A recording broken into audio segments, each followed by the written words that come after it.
This is the idea. The idea to have the beauty of the flowers, to have the beauty of the trees, to have the beauty of the cactus, to have the beauty of the nature, to have the beauty of the waterfalls, to have the beauty of historical columns, to have the beauty of the sea, to have the beauty of the neighbors, to have the beauty of the beauty, to have the beauty.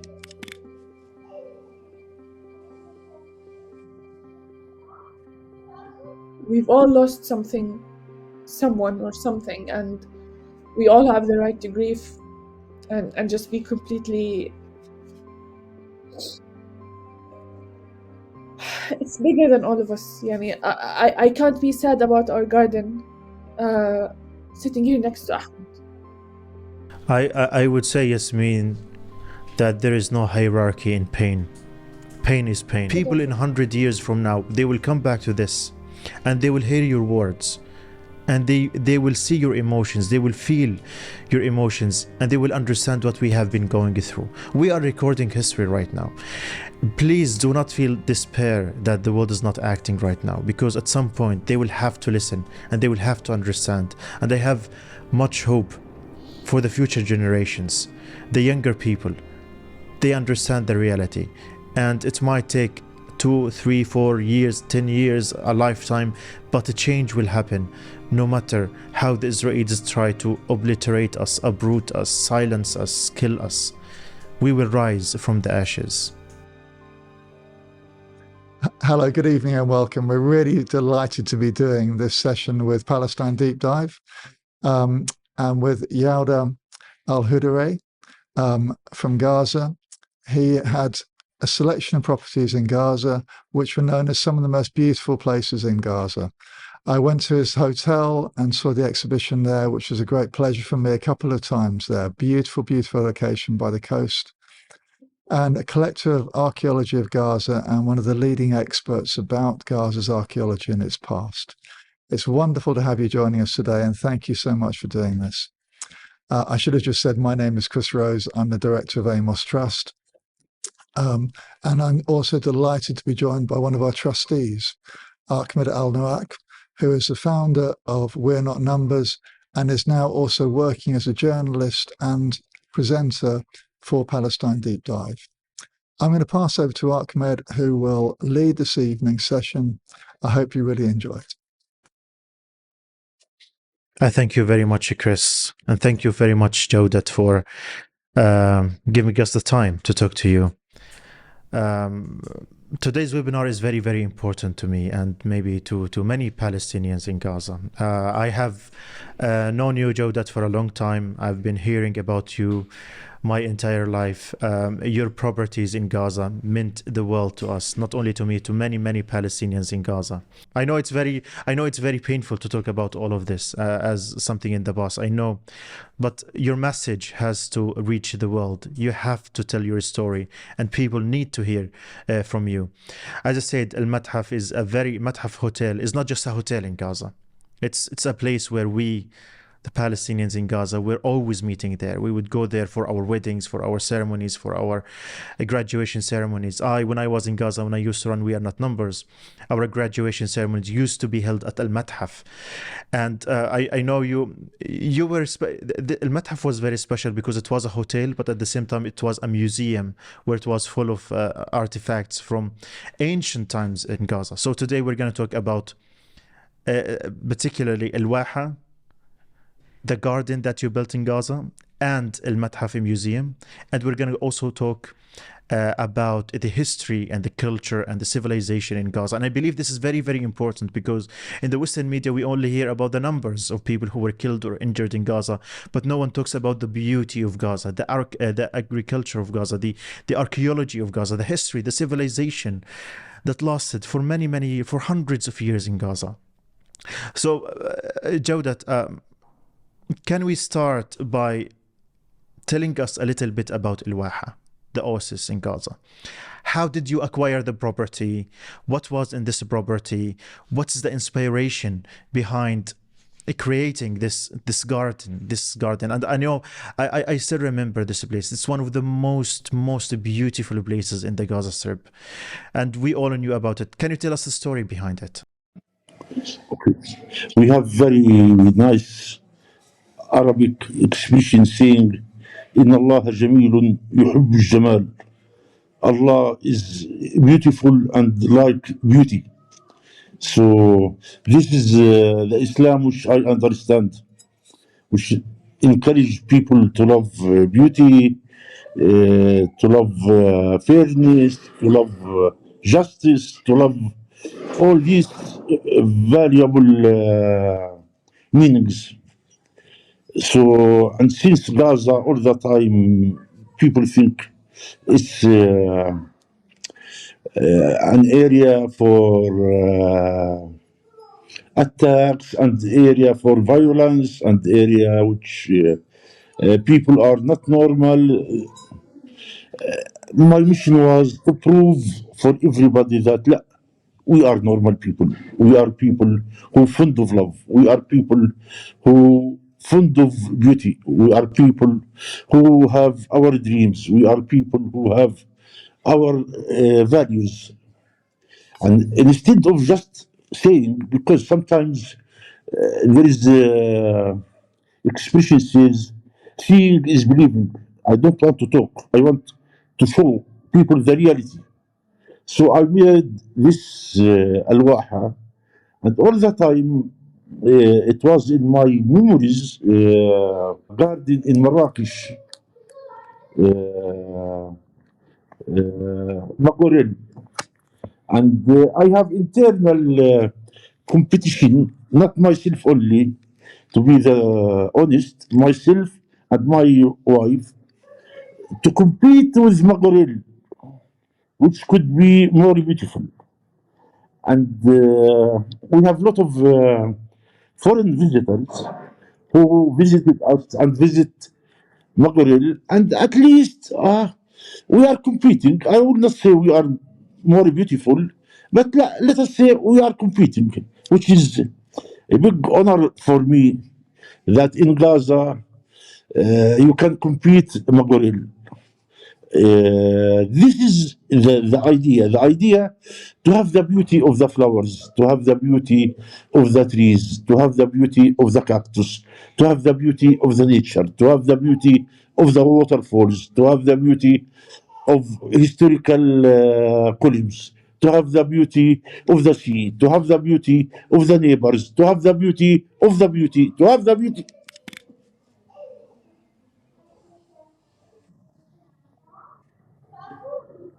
I'm so sorry, Jawdat. But indeed, Gaza is very, very, very beautiful. It's for me, it's one of the most beautiful cities in the world. Not because it has the most beautiful buildings or the most beautiful trees, but because it has the most beautiful people, the most resilient people, the most loving people, the most friendly people. And Gaza became very beautiful because of people like you, Jawdat, because of the success that you have made in Gaza, of the beautiful places that you have created. So can you tell us, because I'm really interested in discussing the beauty of the trees and the flowers and the cactus in your garden, because many people, when they see Gaza or when they come to Gaza for the first time, or when we have aerial footage of Gaza, we only see concrete and buildings. But also in Gaza we had beautiful gardens. Can you tell me about the garden in Al-Waha? What was there? I will tell you, it's 20,000 square meters. Okay, the green area over the 93%, and we just have history. I made a historical building. Yasmeen, you have to show them the facade. I used the marble columns and capitals for building a new house. So, not recycling, reuse of history again. And it was my philosophy. It's not only a piece which we can reuse it like before. So the house was so beautiful, almost like any Mediterranean house, white and blue. This is the Mediterranean color. The garden consists of cactus, consists of 22 different color of plumeria, consists of more than 70 different kind of palm, ornamental and for food, consists of some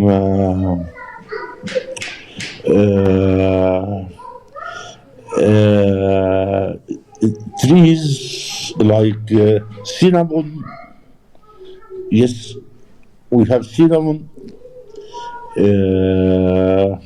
Listen, if I black pepper. If I have to name it, I need 2 hours to name the different Yes. kinds of flowers. Of course, at the top also the roses with its beauty, and as you know, the roses part of our culture. And nobody asked me why I called her Jasmine, because I am fond. Yes, I am fond of Jasmine, so I called her Yasmeen. So Yasmeen is your daughter, Yes, Jasmine. Yes. yes. And I've seen some footage of the garden, of your garden. It has a lot of different types of cactus, for example, and many different types of trees that I haven't seen in Gaza before. Can you tell us, where did you get all of these types of cactus and flowers and trees? Starting from Thailand up to United States of America. Wherever we travel, shopping is not at our priority. Bringing new kinds of cactus and succulents is our priority. And there is advantage of cactus that they can live without soil or without watering for a week. So it's easy. So it's easy to handle and to transport. So yes, we have from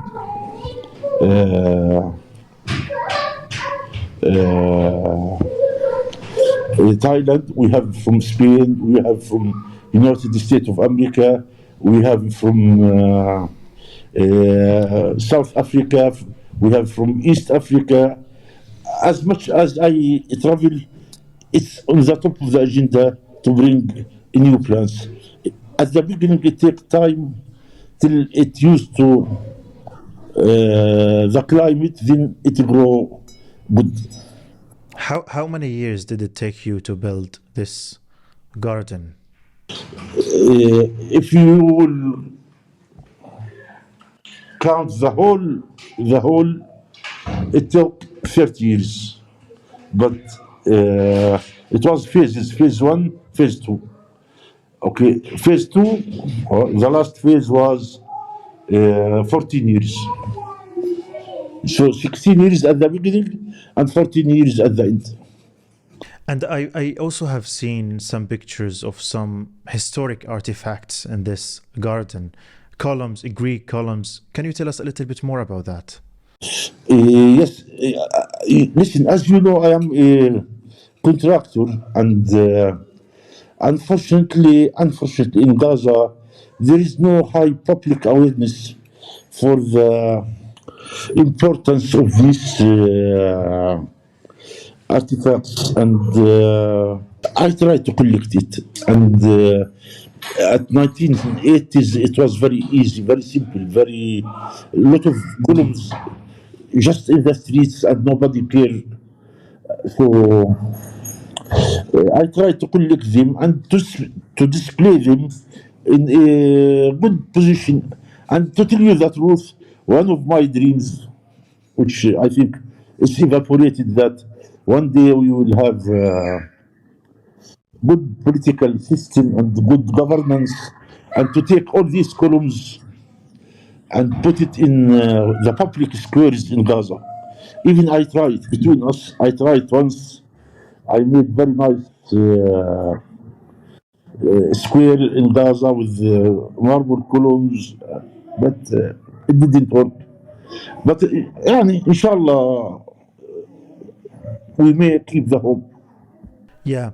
So Jawdat, tell us or walk us through the archaeology in Gaza, the history, the civilizations, the people that have lived in Gaza for millennia. You know, you are from Al-Khoudary family, and as far as I understand, the Khoudary family, you're not refugees. You are from the original citizens of the Gaza Strip. So can you tell us about the history and the civilization and the people who have lived in Gaza? Sure. Listen, first, I am not historian. I am a reader, but I am not historian. So I am fond of history, but I'm sure there is a lot of people who can talk about the academic history much better than me. But in principle or in briefly, Gaza have glory history. And again, to prove this glory history, I have to show you two things. Number one, Gaza from the early cities in the world, which meant its own coins. Since the 5th century BC, Gaza have its coins. And this is part of my collection. So no debate. Nobody can say, La, Gaza don't have its coins in the 5th century BC. Fine. So it's proof.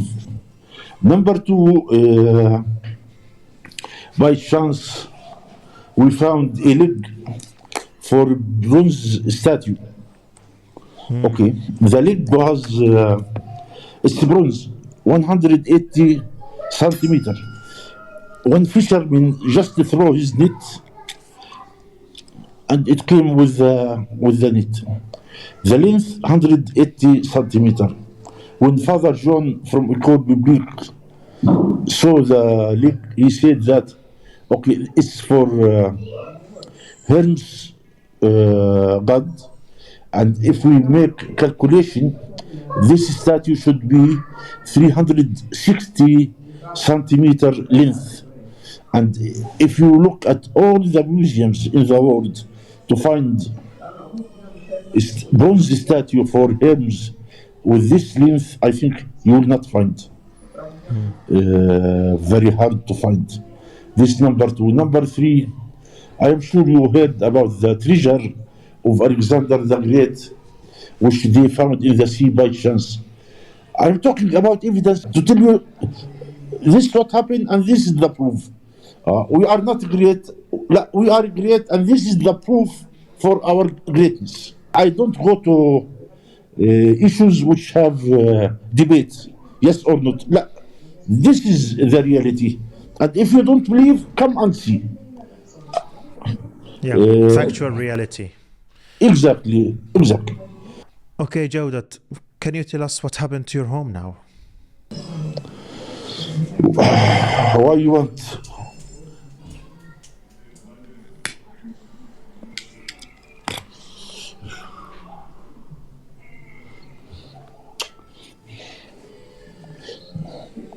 You ask difficult questions.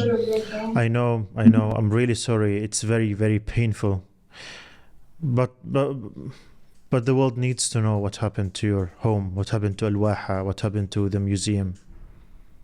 The home, it's more than 30 years, and I am constructing the garden and the home. And it was endless project. My projects are endless. Doesn't have time frame. We have to be dynamic all the time. We have to be dynamic all the time. We shouldn't be silent.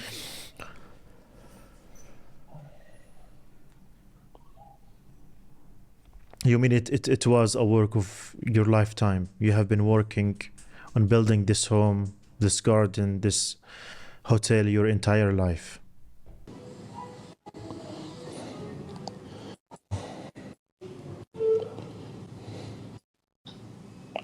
Okay.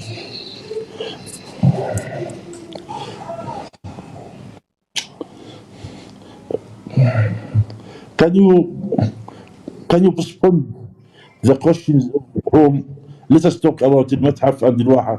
That's more than enough for my pain. Let's come back to that in a little bit, if that's okay. I visited your hotel and collection there as well. Can you tell us a little bit about the hotel and your vision for that space and making it an archaeological museum as well? I will tell you.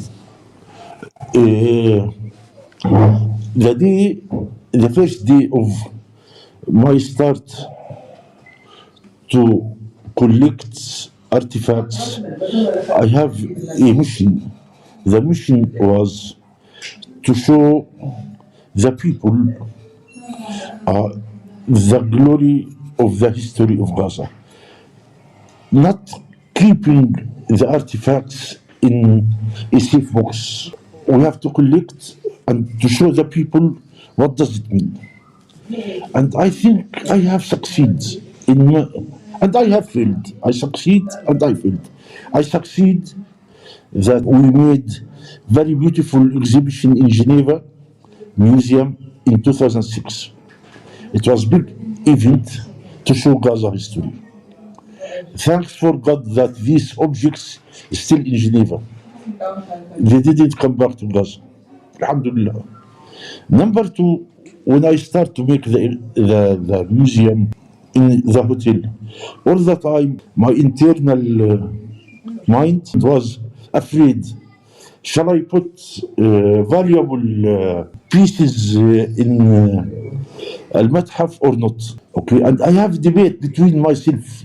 Shall I show the people or shall not? And again, I was lucky that I didn't put the most valuable artifacts in Al-Mathaf because the internal worry for us as Palestinians all the time working, even if you think that it's peaceful time, but the internal worry, I am afraid.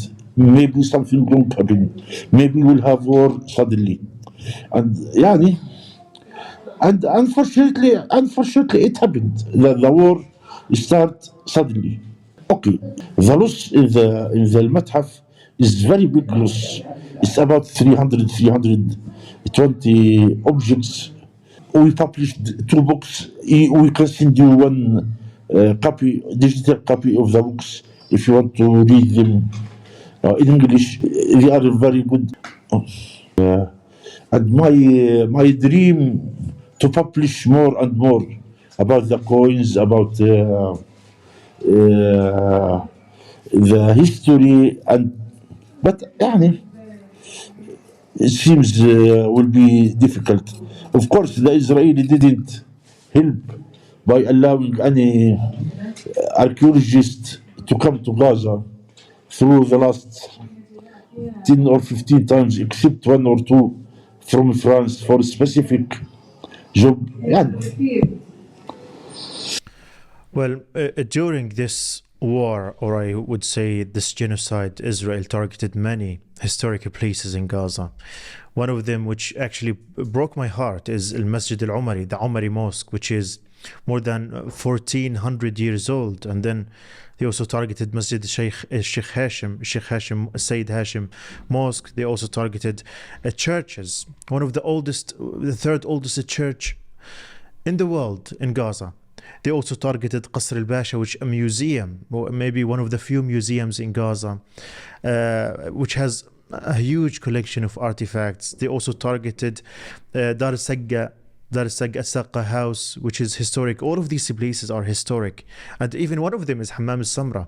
And I'm sure you know much about Hammam al-Samra. It's a Samra bath, which is hundreds of years old. And it's, it has this festive vibes. People, when they want to get married the day earlier, they go and have a shower there. Celebrations and weddings and very nice vibes. Historical places, mosques, churches, gardens, cemeteries. Even some of the cemeteries, the oldest cemeteries in Gaza, were destroyed by Israel. I want to ask you, Jawdat, why do you think Israel destroyed? Why would they destroy historical places like that in Gaza? Are these military targets? Are these justified? Does the targeting of these historical places justified by any means possible. Okay. I wrote article, but unfortunately I didn't publish it. The article address: Can Israel delete Gaza from history and geography?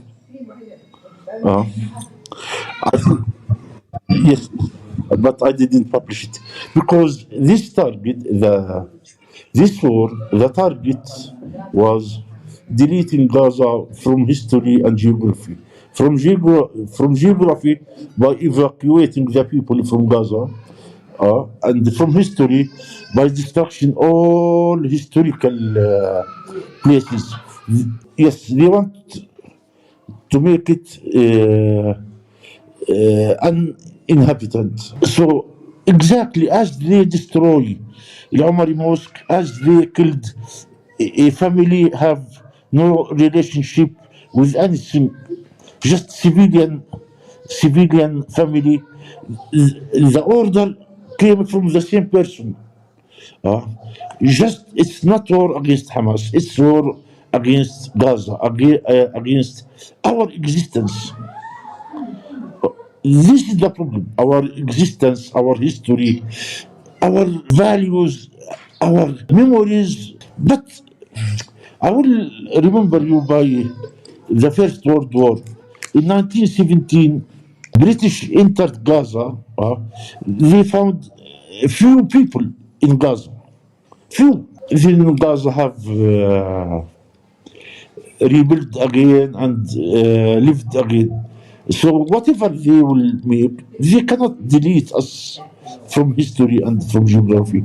For sure, we are suffering. For sure, it's not easy time, but our roots much more deeper than them. Our roots go down too much. Don't worry.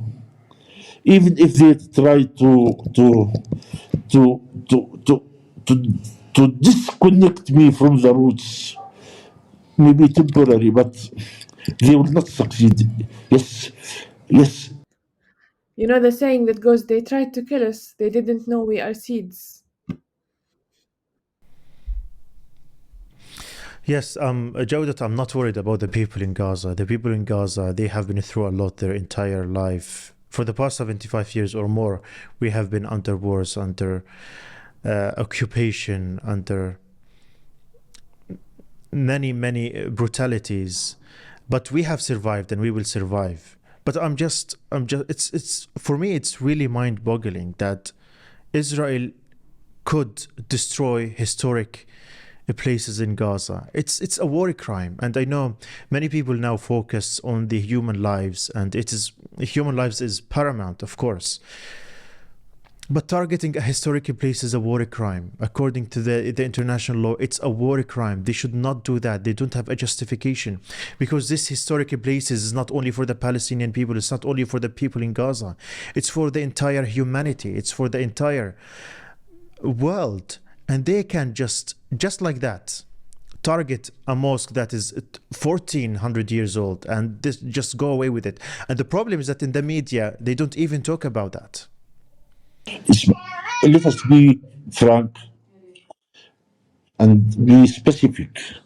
Give me international justice, and I will give you a list of war crime which Israel did. It's endless list of war crime in every sector. Do you think when they cut the water, the drink water from the people, is it war crime or not? But where is the justice? Where is the justice? Okay, they destroyed everything for me. I want to go to the court. Can I go to the court to complain and to make a case against Israel state? Yes, yes. Where is justice? In lack of justice, Israel has free hands to do whatever they want. Unfortunately, I just wonder if you could say a little bit about some of your memories of growing up in these beautiful gardens and all those things. Is that okay or not? بس بطلب مني أحكي له عن ذكرياتي في The Queen of the Nights. I don't know.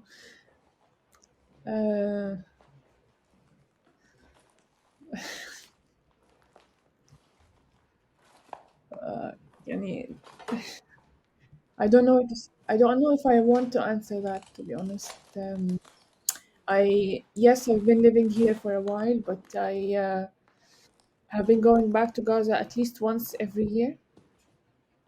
Crossings allowing, of course, it's not always easy to travel back and forth, but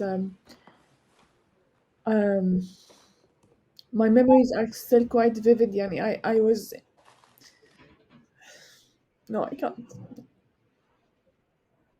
I was there just before it started. Yani I was there for the whole summer, and I came back in the first week of September. So to me, it's I just can't believe any of it's happening. To be honest, yani I can't answer the question there. I think it would break me completely because no, I'm sorry, Chris, but I have nothing to say. Because am I right? You studied archaeology as well? Is that Yeah, correct? yeah. Cultural heritage studies, yes. Yeah. And part of the reason I've been going back so often was because I had actually started a project with a colleague of mine. How vain it seems now, to document endangered maritime archaeological sites in Gaza.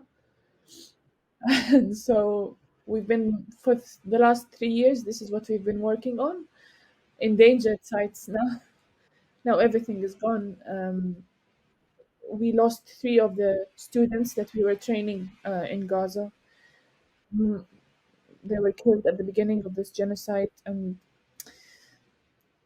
I think because it's still ongoing, we haven't even had time to properly grieve any of the people we lost or the places we lost. So for me, because the wound is still so open, I haven't really come to terms with the idea that, for example, Al-Waha is no longer there, or that the garden is no longer there, or and in a way, it seems like to be grieving over a house or a garden is really inappropriate in the face of what's happening, of all the people that are getting massacred every day.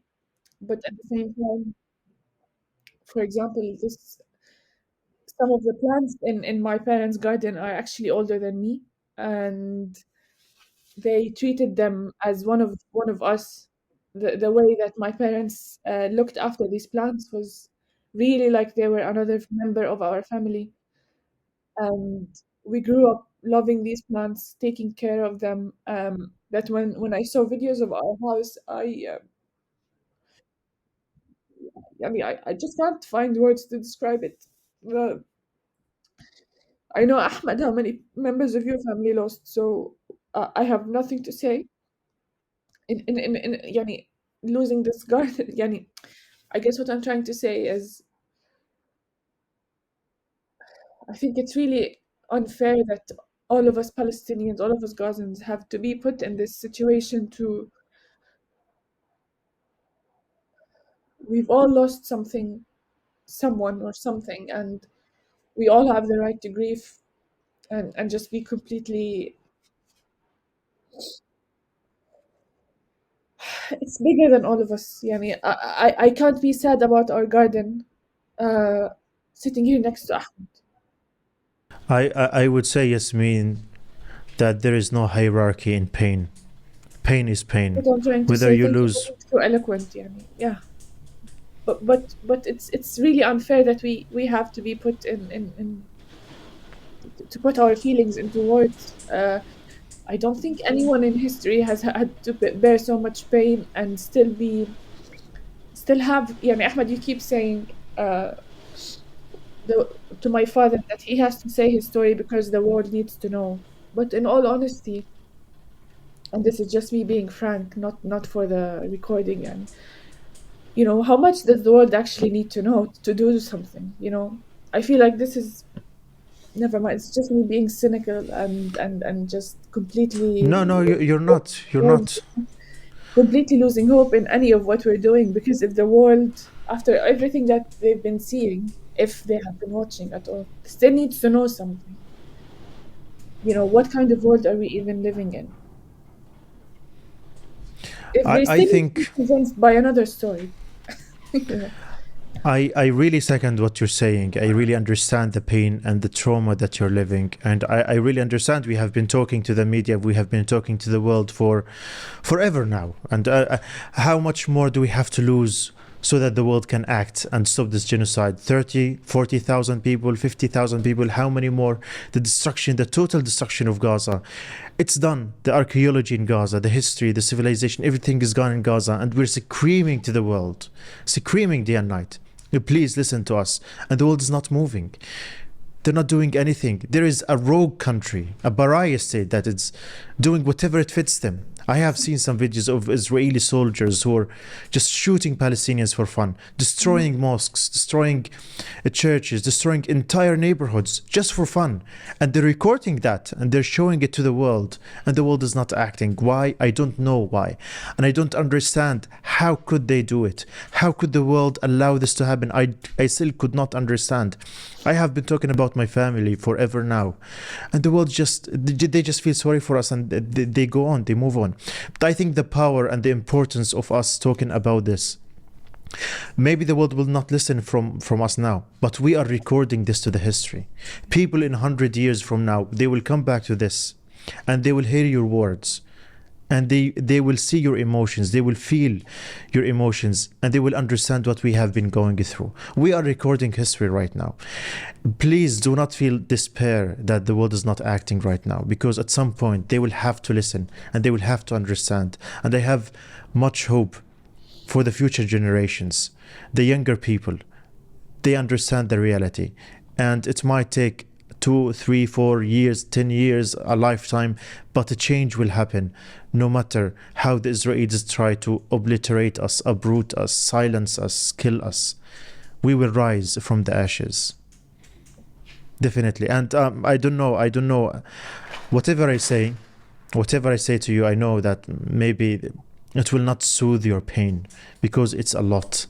And whatever I say, maybe I'm trying to soothe my pain myself, because I've been through a lot of ordeal in my life, not only since the beginning of this war, but before that and before that and before that. Every day we have a story and another story and another story to tell. But I will never be tired of telling my story and the story of the Palestinians to the world. And as I said, maybe we're talking to the future generations right now. What we're doing is important. And that's why I always insist on asking you what happened to your home. We'll have to talk about it. I'm really sorry. It's very, very, very painful to you and to your father, Jawdat. But we have to hear it from you. What happened to your home? Can any one of you answer, please?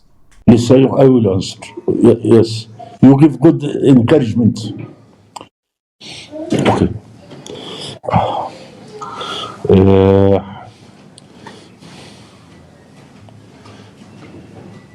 Okay. I will tell you the story from early beginning. My home was a small farm for my father. It was for my father and my uncle. It was citrus farm for orange and for lemon. At 1994, 1995, I decided to build a small house in this farm. It's at the north side of Gaza City. And at that time it was so quiet and so peaceful. So we decided to live there. And it was very simple area and very simple house. Okay, day by day, the artifacts, the columns, the capitals, the stones are coming, and I have to create new design for the path, for the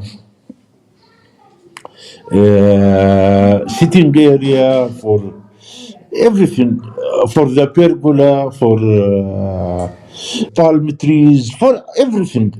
It should be beautiful, and it should reflect our culture, deep culture. I don't like any modern issues. So everything should be related to history. 3 months before the war, my wife suggests to increase the number of the plants which we have. Okay, we have some hundreds of plants, thousands of cactus, but she insists to have anthurium flowers plant, and orchid. Orchid very difficult to grow, but she told me let us take the initiative and the challenge to grow orchid in Gaza, orchid and anthurium. Well, now we start 3 months before the war, and it worked. It worked, and it worked fine. Saturday morning, 7th of October, we wake up with these rockets and missiles, and we listen to the news. Immediately, I thought the black time for Gaza is coming, because what happened for me is stupidity, full stupidity. معلش يا Ahmed, either you like it or not, but for me, what happened in 7th of October, full, full stupidity. Full stupidity, because we open يعني we gave them the reason to distract us. Yes, this was my feeling. Now we gave them the reason to distract us. Okay, and start the Israeli rockets shooting Gaza. We spent 4 days in the house. Then at early morning, we decide to leave the house immediately, because we thought it's not safe. We left the house, and we split. The family have been split to 2 halves. One half go to the south of Gaza according to Israeli IDF instruction, and myself and my son and his family stay in old town of Gaza. So we thought we minimize the risk. يعني, two halves better than all in one pocket. And since that date, no news about what happened. And I spent till the first ceasefire, end of November. Okay. Immediately when they announced ceasefire, I went to the home to see what happened. Okay, I saw destruction, but how shall I say, accepted. Allah, I don't know. Okay, there is margin of destruction. Let us say 50% of the trees have been shot. Little bombed, but in general, I thought if it will remain like this, I will be lucky. Okay, we closed the house and we left. The ceasefire end, and nobody knows what happened in the house till the Israeli have withdrawn from the area. Then we have been in Egypt. We left to Egypt. They start to send me the photos. And to tell you the truth, it was not shocking photos. No. We need words which I don't find the right words to describe my feelings. Those are Caterpillar D9 level the whole garden, the whole buildings around the house, the whole pergolas, the whole everything. He transferred the garden of the house exactly like a desert. Ya Allah, Ya Kareem. Exactly, Ahmed, desert. No single plant, no shrub, nothing, no fence, no nothing, just a desert. The loss, incredible. I am not talking about the financial loss. لا, I am talking about the loss of time and loss of effort and loss of يعني it's so. I used to have a visitors maybe bi-weekly. We have visitors, and all of them was enjoying the house. Last visitor was the president of Arab World Institute from Paris. Uh, he came and he visited me in the house, and he was so happy to see such a house in Gaza. Then everything vanished.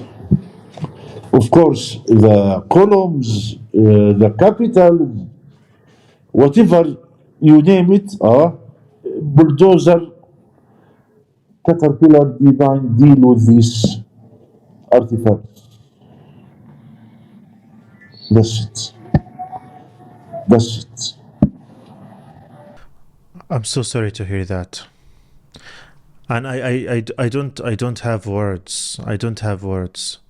There are no words to No, no words, no words. no words. And it's not about financial loss. It's not at all about it's a work you have spent 30 years building this, collecting these flowers, collecting these cactus trees, these palm trees from all around the world, and then just for no reason, for no justification whatsoever, they're doing this heinous.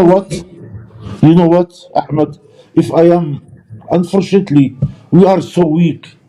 I wish that one day to have Caterpillar to the courts, Caterpillar company, because their equipment called construction companies, but they use it for destruction, not for construction. But unfortunately, we are so weak. Caterpillar should go to the courts. It's destruction. Jawdat, it was really my pleasure speaking to you today. As I said, I've heard a lot about you my entire life, and I'm very happy I have spoken with you today. Thank you very much, and please take it easy on yourself. I wish you all the best in the world, and I hope that one day you can go back to your farm, to your garden, to your home, to your hotel, and we can all together revive Gaza again and make it as We beautiful as it will, was before. Ahmed, we will, we Of shall, course, inshallah, inshallah, inshallah. inshallah, inshallah. Yeah, شكرا سيدي.